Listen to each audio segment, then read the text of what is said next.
This episode is brought to you by Hulu. Buckle up, everybody, because the Kardashians are back. The new season of The Kardashians is now streaming on Hulu. I have been watching The Kardashians since I was a kid. Okay, I grew up with this family. Okay, I always want to know what they're doing. And in this new season, Kim is juggling multiple businesses and her blooming acting career. Khloe revisits old feelings, and the family members support one another through their personal journeys. And as always, it's full of fame, family, and fun. You won't want to miss it. The new season of The Kardashians is now streaming on Hulu. My next guest is someone who actually is a contributor to the hotline, works with me at Unleash Prosperity, is also a economist at the Heritage Foundation, and you see him oftentimes on Fox News and Fox Business, and has quickly become one of the most prominent economists in the country, EJ Antoni. EJ, thanks for joining. Oh, Steve, my pleasure. It's a very kind introduction. Thank you very much. So we're getting rid of the penny. What do you make of that? I think it's the right move. It's long overdue. And look, if we think about how much a dollar is worth today compared to, let's say, 100 years ago or in 1913 when the Fed was created and started devaluing the currency, we basically lost 90% of the value of the dollar. And the reason that's important, Steve, is because we are now, if we get rid of the penny and let's say we round all our transactions to 1 decimal point instead of 2, we'd actually have the same level of exactness that they had back in 1913. Yep. So it's not as if you're really losing anything in that sense. Yeah. Well, look, I agree with you, and you're right. By the way, we're actually losing money on pennies, right? Because they cost more to produce than they're worth. So that's a big problem as well. The copper and the zinc in the pennies are worth more, folks, than the penny is worth, which is, what is the term for that? Reverse seigniorage? Reverse seigniorage. Yeah, exactly, yeah. Steve. So I get that, EJ, but, it just seems to me it's almost like a surrender to inflation. But incidentally, a lot of people are saying now we should get rid of the nickel, get rid of the dime, get rid of, in other words, I worry that this isn't sending the right signal. And you are right. We have to get rid of the penny because it doesn't make any sense anymore. But, I am worried about inflation, and I'm worried about what happened in this latest report, which, as you've reported and we reported in the hotline, the headline number, the reality is worse than the headline number. Everyone says, inflation is running at 3%. No, it's not. The last 3 months, it's running at 4 to 5%, EJ. Right, exactly. So if you look at just how fast prices rose in the month of January, and then you ask the question, well, what happens if prices rise that fast every month for a full year? You're looking at an inflation rate of almost 6%. Yes. That's pretty horrific. Yes. I mean, at that pace, you're looking at, in little more than a decade, prices are going to double. Again, these are really, really bad numbers. They are bad numbers. Right. You're right, EJ. And the thing that concerns me is that, I don't know if you saw this press conference, that what's his name? Jeffries and Chucky Schumer had, where they rushed to the microphones and blamed Trump on the January inflation numbers and the December. Hey, Donald Trump wasn't even president when that happened. But the point is that I think that Trump has to really take the inflation issue seriously and get going, getting his tax cuts done, getting his deregulations done, getting the drill, baby drill, all the things that you and I know will lower prices, but there's not a minute to lose. Oh, Steve, you're absolutely right. The whole reason he was elected, in my opinion, is because the American people looked around in November and said, I can buy less today than I could 4 years ago. Right. Forget that I'm making more money. My quality of life has gone down. My cost of living has gone up. And so the president was elected to reverse that, and he needs to do it ASAP. I understand that, there's a lot of things he's going to do and implement that won't take effect immediately. It will take time. Just like inflation didn't hit 9% as soon as Biden started spending. It took about 18 months. So, again, it's going to take time, but that's all the more reason why he has to get started immediately. Thankfully, he has, on several initiatives, already gotten started, as you've talked about. So we have to bring, I do think that the one thing that could derail the Trump presidency, and he's riding a wave right now, I don't know if you saw, new poll came out that Americans are more confident about the economy than they've been in 25 years, which is an amazing thing. But if the inflation isn't brought down, I think people will get discouraged because as you know, EJ, Americans hate inflation. They hate it. They hate going to the grocery store. They hate going to the gas pump. And I have a one-person focus group, and that is my wife. And she yells at me when I get home, "You have no idea what things cost. I just spent $180 on groceries, and there aren't even actually a lot of people in the Moore household to buy that food for." So I just think that we cannot take the inflation issue lightly. We cannot just assume that it's going to go away. And EJ, as you've written and I've written, great minds think alike, it all circles back to the overspending in Washington.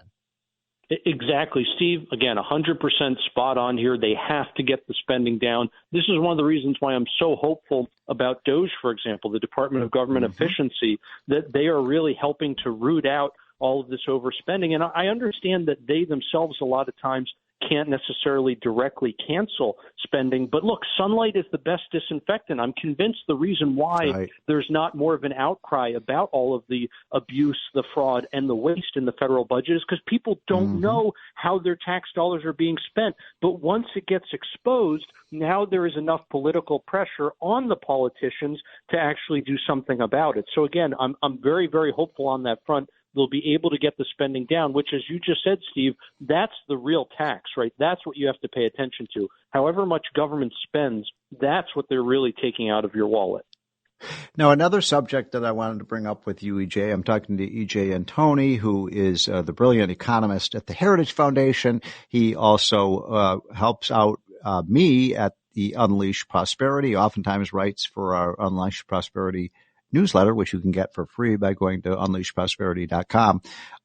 Let's go over the Trump agenda, because if you read the New York Times and the Washington Post and listen to a lot of these liberal economists, they keep saying, oh, Trump's going to cause inflation. And they point to his tariffs. And it is true, tariffs, if it is a standalone policy, if you impose a tariff, that would probably raise consumer prices. But I'm going to make the case to you, EJ, that so many of the other things that Trump is talking about actually would put a downward pressure on prices, at least the increase in the prices. And so, for example, if we deregulate the economy, that makes businesses more efficient. Won't that lead to lower prices? Steve, that's exactly right. And by the way, I think we need to take all of these stories with a big grain of salt. When you have, like, for example, the Washington Post telling us, oh, Trump's going to cause inflation. First of all, they said that during his first term. That's true. They did. They were wrong.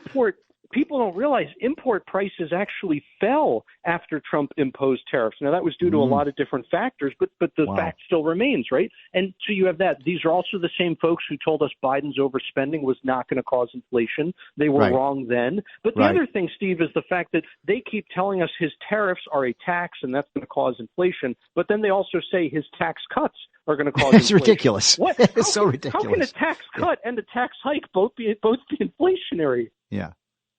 So so deflation. So he's going to do the deregulation. He's already started that. That will put downward prices, pressure on prices. What about cutting government spending? Won't that lower prices?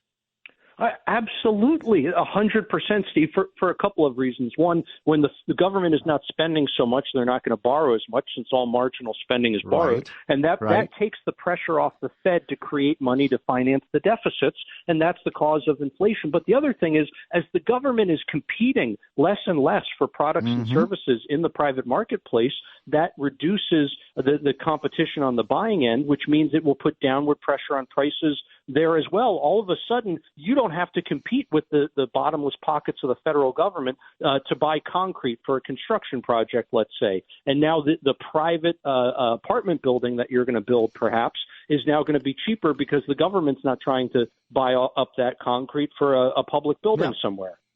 Okay, so what about the drill, baby, drill? That will mean more energy, won't it? Won't that lower prices?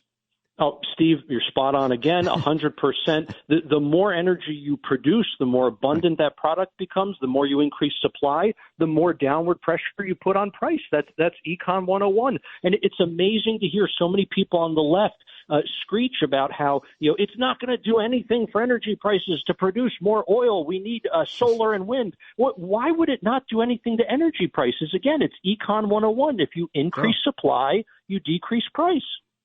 Okay, so I have another one for you, which is the Trump tax cut, which lowered tax rates, reduced our corporate tax rate, allowed businesses immediate expensing so they could, purchase equipment and manufacturing product. They could build factories, they could buy airplanes, they could do all the things they need to make their companies more cost efficient.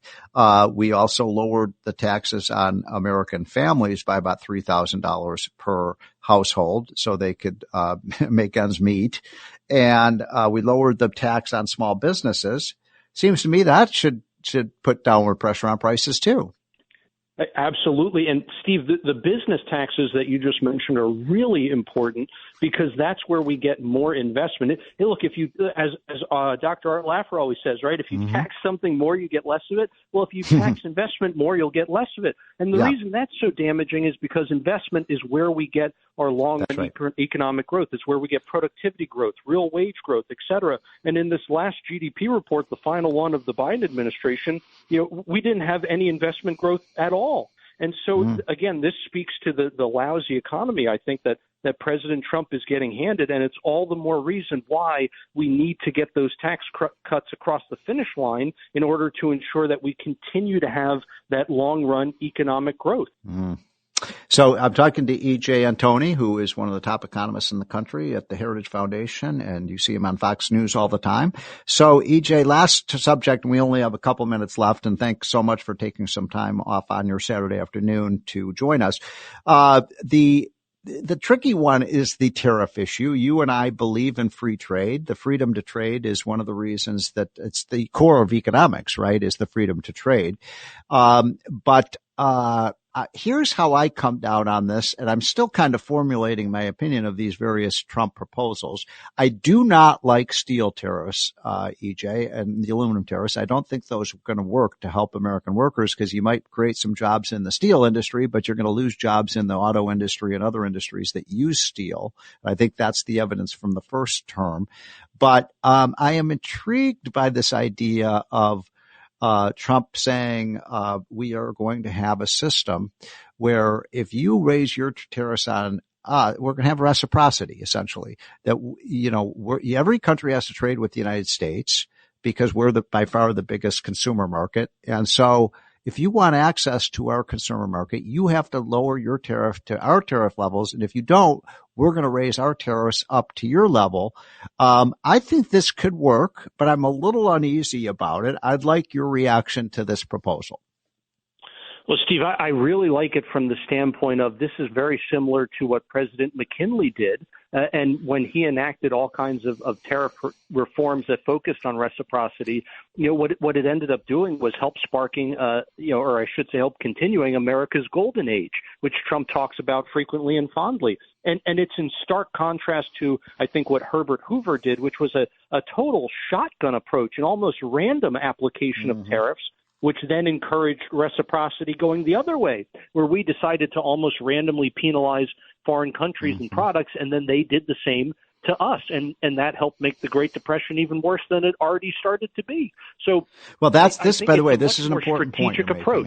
I want to make sure people understand that the kind of the trigger for the Great Depression was the Smoot-Hawley tariff, which raised tariffs hugely, and it really did launch a global trade war. It shut down the global trading system and caused a long-term slowdown and meltdown in the world economy. But I'm not so sure that Trump's policies are in any way like that. I agree. I think it's much more strategic. I think it's much more targeted. Again, the Smoot-Hawley tariff was cobbled together by a bipartisan effort in Congress, and it really was just driven by a lot of special interest groups. There was no overriding strategy there at all, and it was just thrown in front of the president, who really wasn't even sure if it was a good idea. Over 1,000 economists pleaded with him. They signed an open letter saying, please don't do this. And unfortunately, he did it anyway. I did. There's a great book on what EJ is talking about, a very, very famous book called The Way the World Works by Jude Wanniski. And it really does show that it really was, Milton Friedman is right. We had way too tight monetary policy, but also we just shut down global trade. And this is not going to happen under Trump. I really don't believe that we're going to see a shutdown of global trade, EJ. Well, look, EJ Antoni, you are a national asset. Thank you so much for joining us on this Saturday afternoon.